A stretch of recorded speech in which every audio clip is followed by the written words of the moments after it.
20 seconds to go. One last gasp for Edmonton. Bouchard's pass didn't click with Draisaitl. 12 seconds to go. Florida trying to end it up against the wall, which would be fitting. 3 seconds to go. The Florida Panthers have won the Stanley Cup.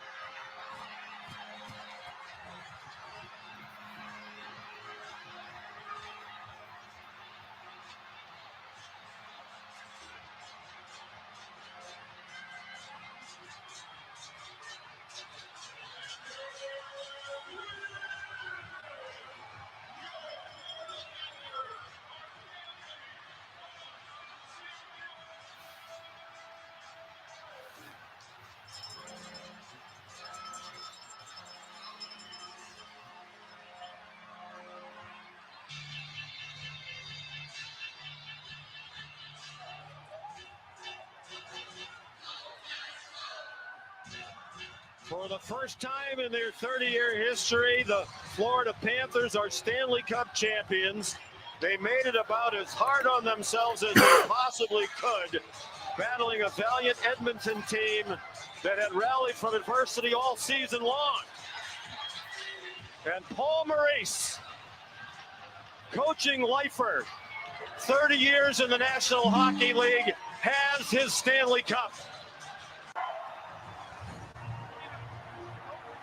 What the puck is going on? Here is your host of What the Puck is Going On, Dave Metzger. And we're back Wednesday, May 28th, here for Game 5, Florida and Carolina. This one's shifting back to Carolina now. We'll talk about that one in just a sec, but let's get some reactions from last night's Edmonton win, pushing the Dallas Stars to the brink.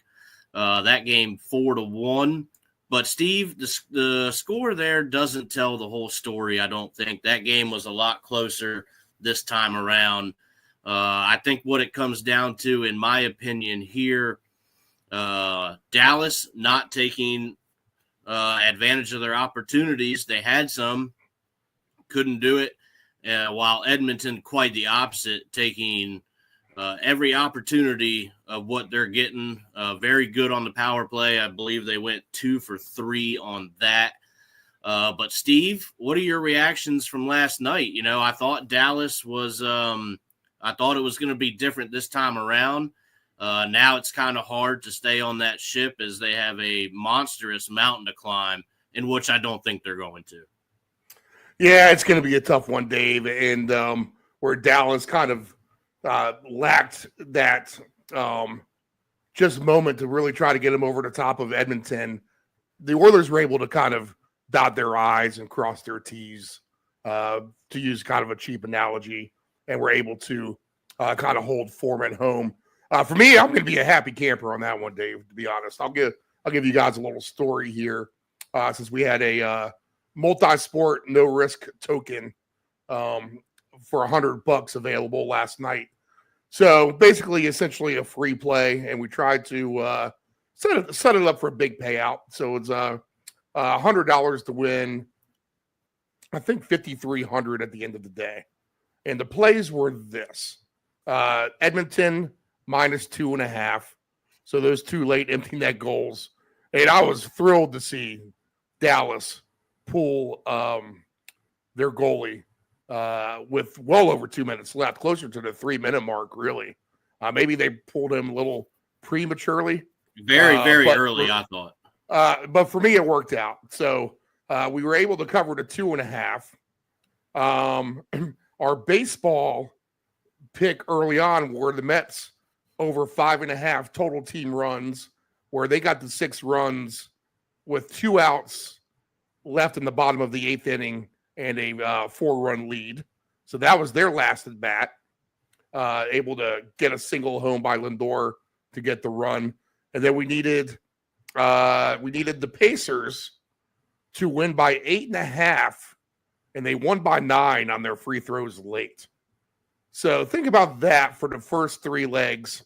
And that's not the whole ticket. We have it's a same game parlay, so I was forced to add 2 of the same, in which I added The Yankees over, I tried to make it El Cheapo. The Yankees over 3.5 runs, Angels over 2.5 runs in their baseball game. Well, we crept across the line barely in those first 3 picks. And as I looked up at the baseball score, it was 1-0 in the 5th inning, the Yankees. So they were not able to score runs early. They were offering me almost a $900 payout with those 3 kind of last second things happening. And I said, you know what? I think that's good enough for me. I don't want to sit up here and, sweat out what would be $1,000 win.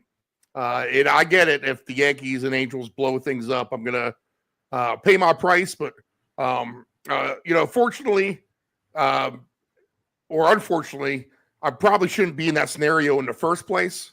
The way that we got those 2 late goals, late free throws, needing a hit with the last at bat, right? So 3 things kind of had to obscurely happen to get me in that position. At that point, I just figured anything was free money at that point. Went ahead and cashed it out, and sure enough, the Yankees and Angels ended up 3-2, and that would have been short. So one of the better cash outs in the history of my sports playing, I would say. We didn't get the grand prize of the 5K, but we'll bank close to the 1,000 anyway. And, the Oilers are part to thank by that, and Dallas as well for pulling their goalie probably a little too early. Yeah, nice cash out there, Steve.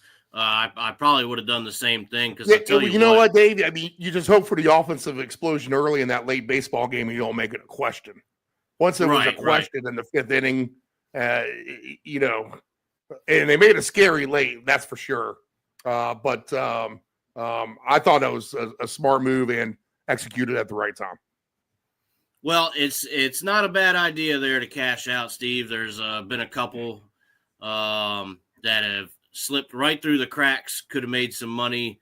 You get a little greedy with it sometimes. So I've learned that, don't doubt the cash out there, Steve. So good job there by you.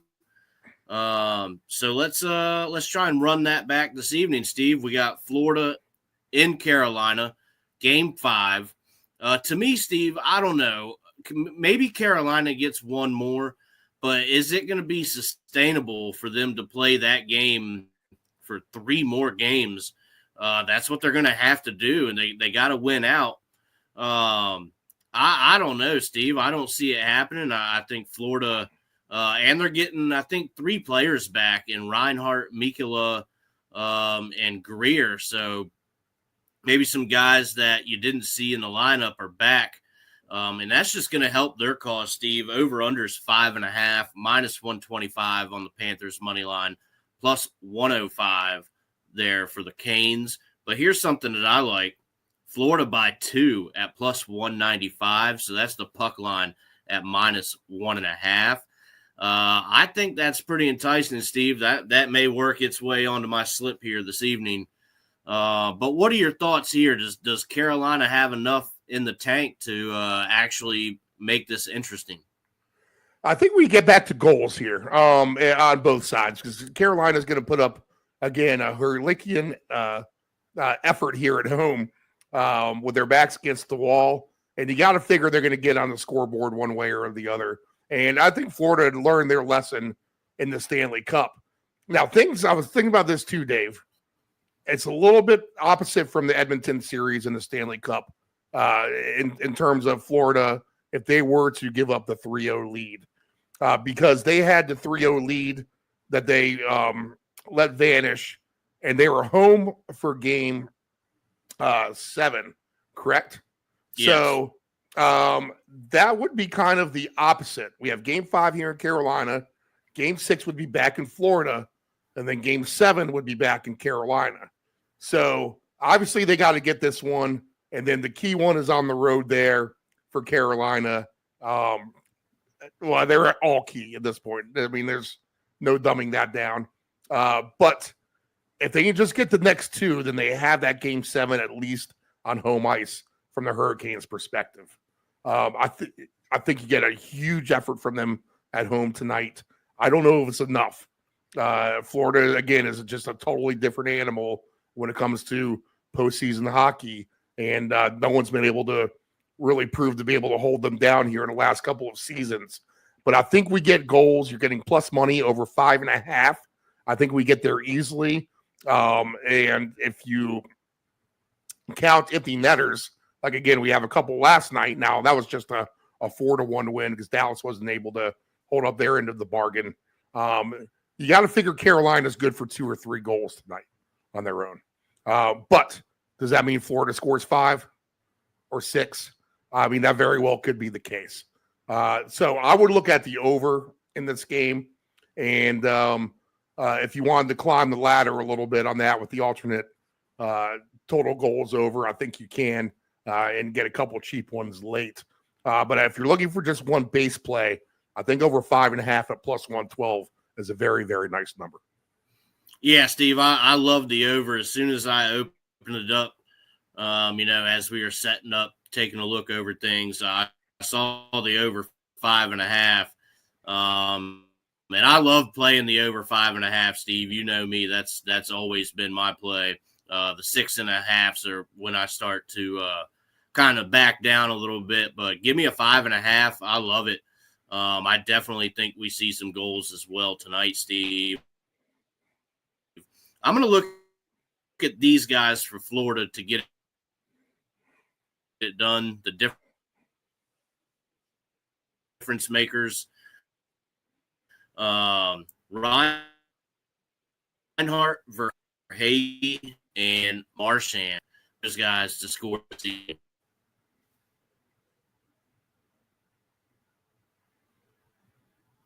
Well, we had Dave coming in loud and clear. Now we got a little bit of a frozen stereo with him. You with us, Dave?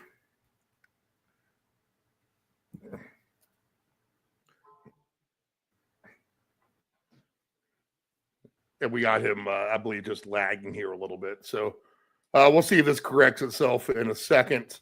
Otherwise, maybe we'll get him to call in here for his final picks. Looks to be good. Oh, okay. Yeah, you good to go now?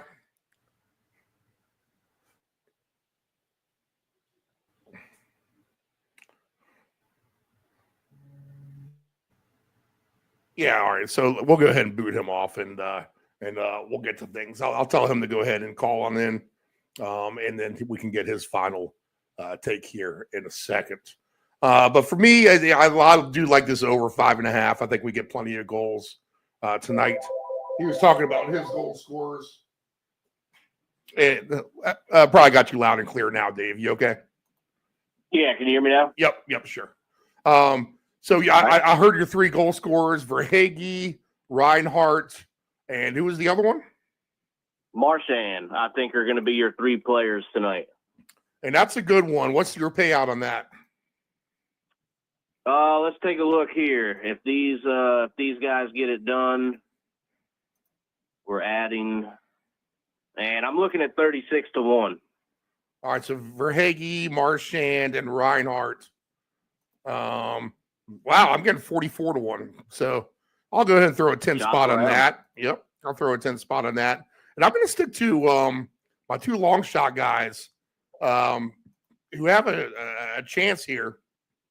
We already have goals by Forsling and Ekblad in this series. Forsling does have a first goal scorer ticket that he's cashed. And Ekblad came close, maybe an inch or 2 away from a puck that trickled right of the post in the last game.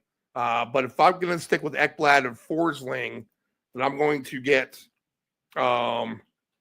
let's see, I got $750 right now in my immediate balance. That will pay out $742. And I think what I'll do is add on Gustav Sphere as well for Carolina. And that is a huge payout. $10 wins $5,147 if those 3 guys are able to connect on the score sheet tonight via the goal. So we'll add Ekblad, Forsling, and Gustav Sphere.